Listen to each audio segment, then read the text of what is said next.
The demons want man to think that we're not pivotal in God's material creation. They don't like this idea of being special. Because look, if the earth is special, that means a special God put it there. And if there is a special God, I'm responsible for my sins. And theistic evolution basically ends up portraying God as a kind of monster who uses a method of creating human beings, which makes human beings seem very insignificant in God's plan.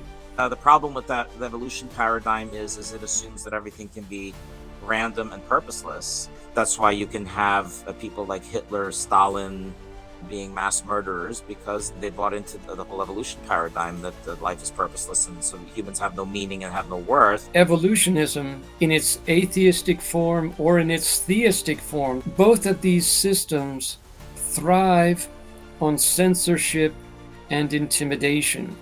In the evolutionary scenario, when theistic evolution is taught, young people are being told that God deliberately created the world that we see, that he used a process involving hundreds of millions of years of death, deformity, disease, and extinctions to produce the human beings that he wanted to create from the beginning. The modern scientism we have now tells us that everything has been by chance, random, violent, purposeless, hostile world that we're living in, with an equally hostile, random, purposeless past, which makes us feel worthless, not very special.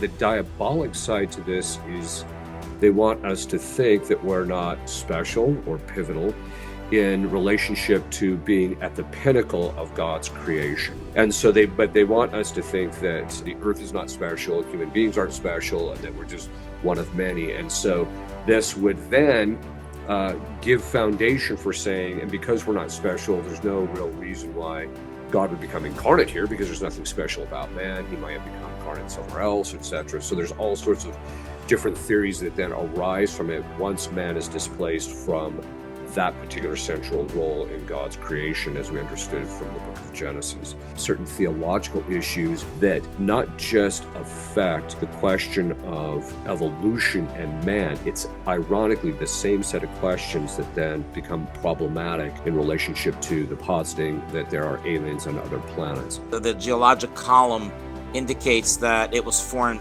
very, very rapidly. That correlates with the biblical account of the flood. The geological column, that records our past. If you don't know your past, you're not going to know what your purpose is in this world.